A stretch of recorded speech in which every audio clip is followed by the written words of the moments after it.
Hello guys, good day wherever you are. I'm so glad to come your way again. Now this is Damoos Rabbitry, Damoos Farms, Damoos Poultry. Now I couldn't wait to get you guys to get this up to you guys. So this is a special message to those of you who want to start poultry farming, especially layer production, and you want to start it small. Of course, I've done broilers and all that, but I want to focus on the layer production. It's been a year since I started this, my little backyard project, and I've disciplined myself well enough to, keep all records. By the way, those of you that do not have the copy of this spreadsheet, I'm begging you, get it for yourself. It's for your own good, and it's going to help your business a lot.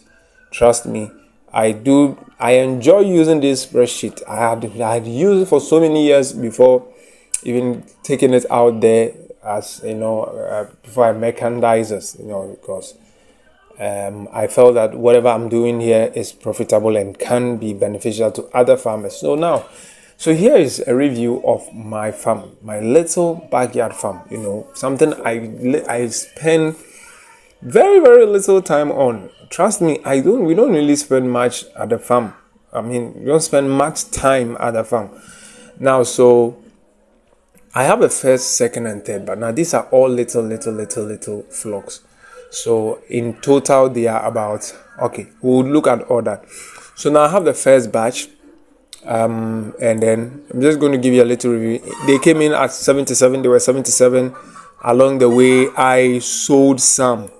So currently, the number of active birds, number of active birds. What's today's date? Today is August, all right? So we are in August. So they are now 14 because I sold a lot of them.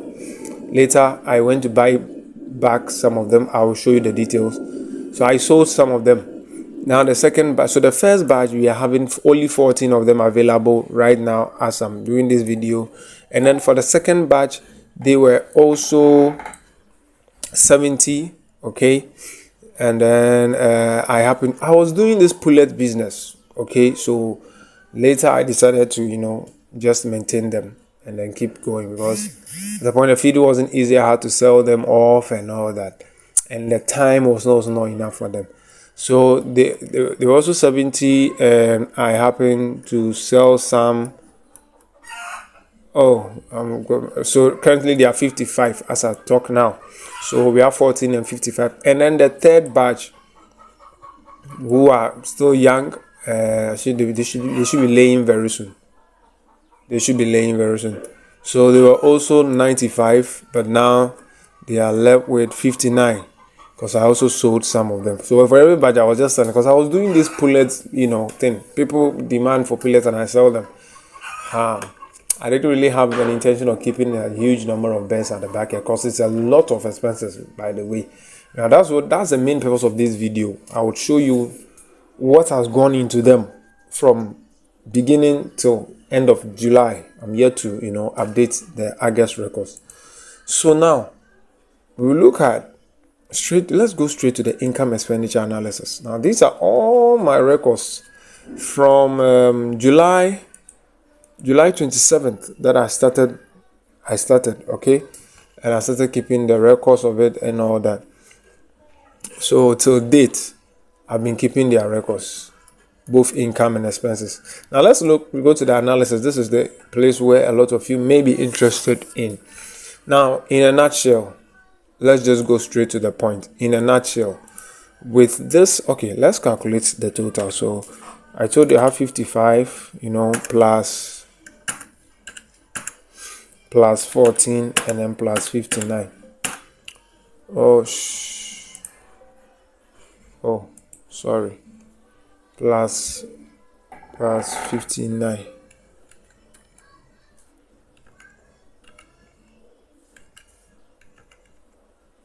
Okay, sorry about this.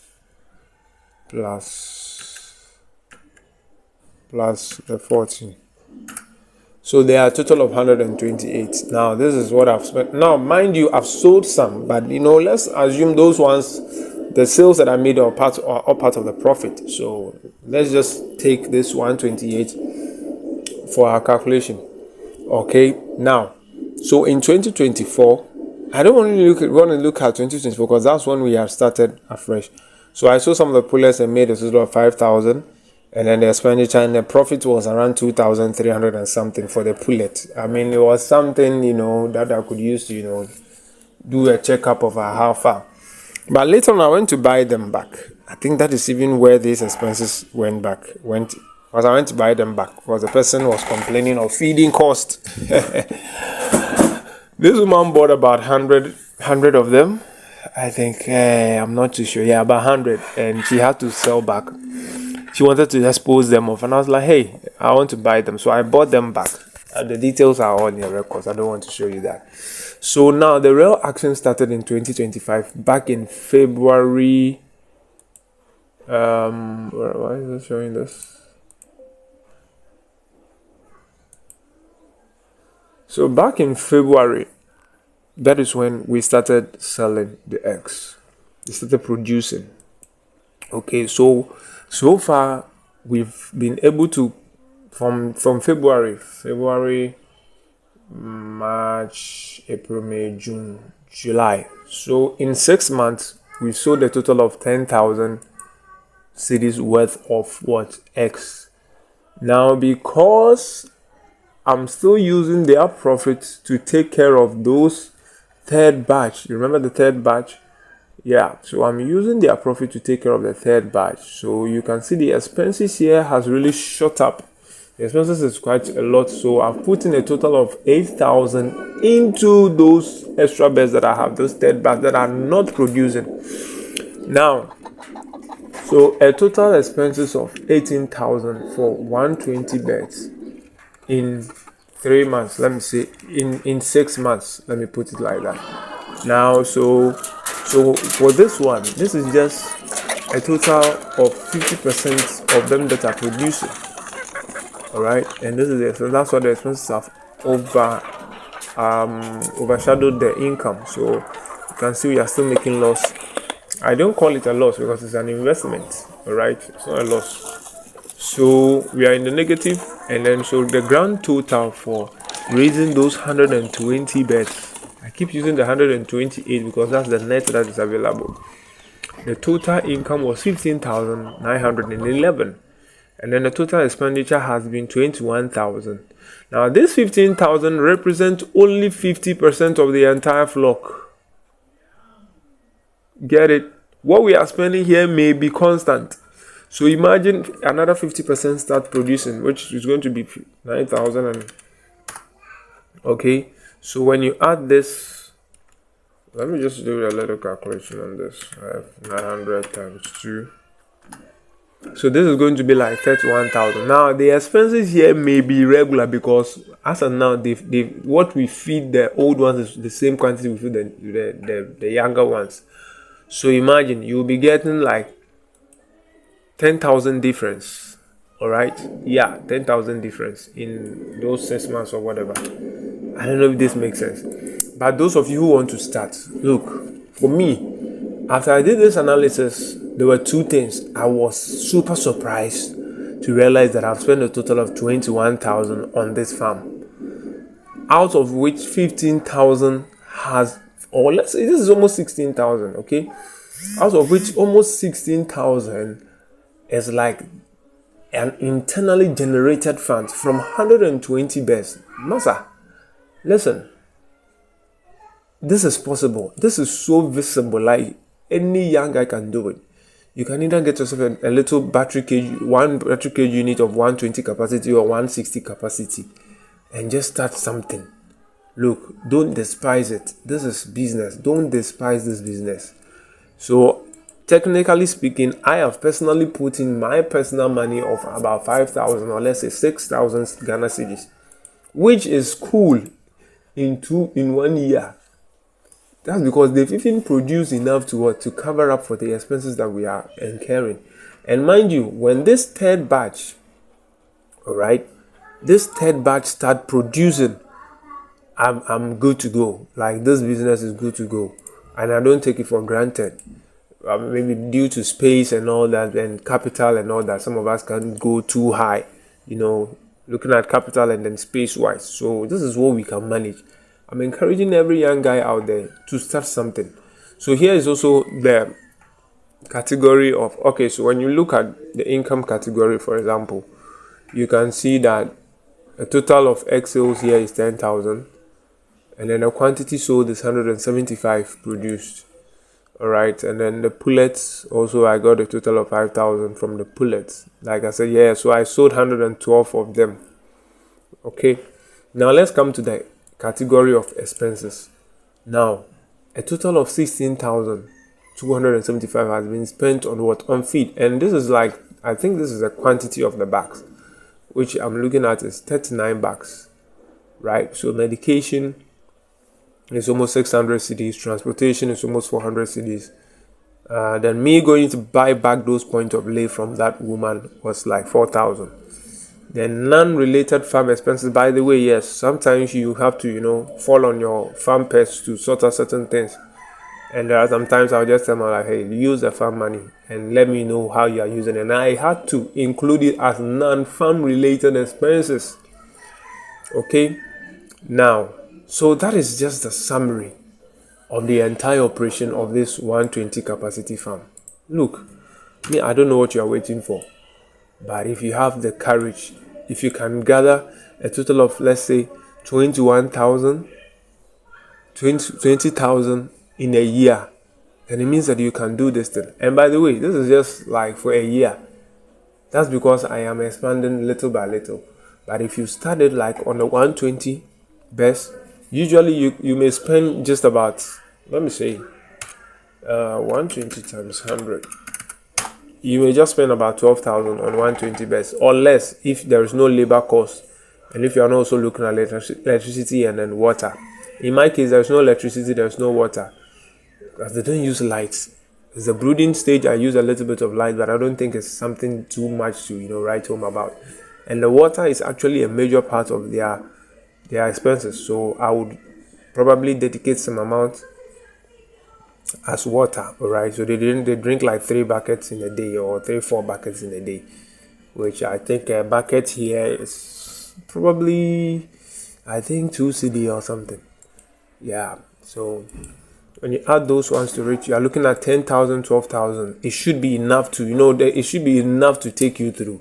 So that's technically speaking, like you're spending like 2,000 cedis a month.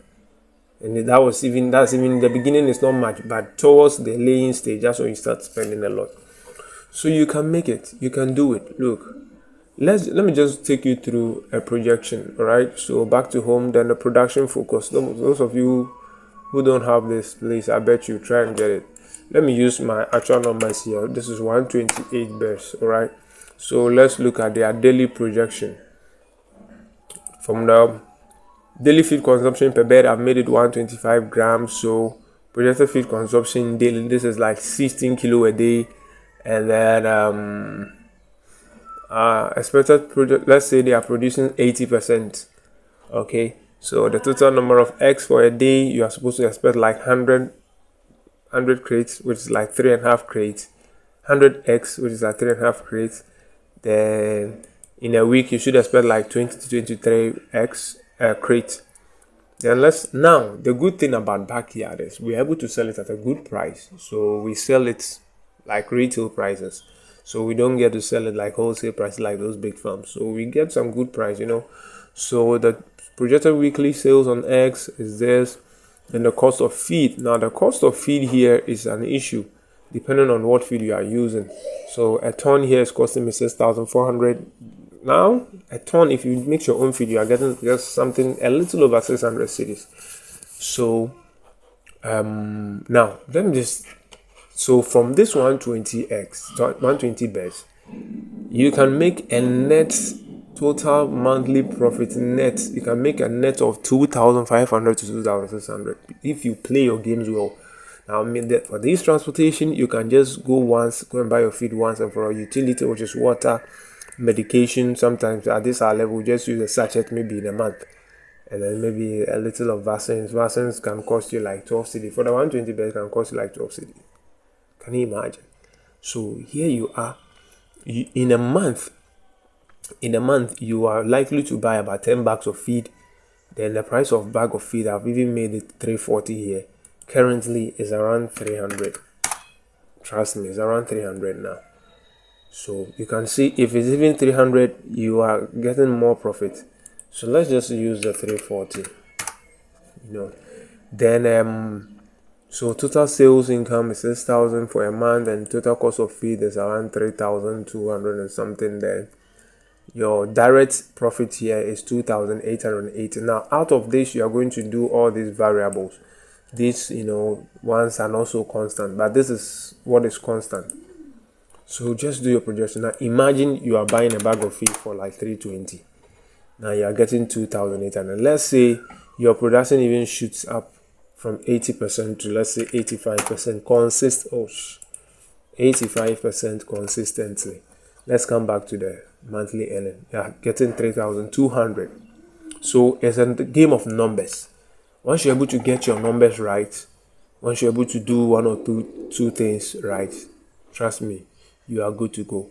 Sometimes if you have white birds who don't consume this huge quantity of feed, you may even get higher profits. So it's your boy here, Damoos, and like I always do, I'm always open to you. I tell you what is happening. I don't hide anything. Look, I'm not rich, but trust me, some of these little stuffs can save a lot of the youth out there struggling to make ends meet. Thank you. If you've not subscribed to my channel, please kindly do so for more content like this, especially for the youth. All right. So see you again in another one. Bye bye.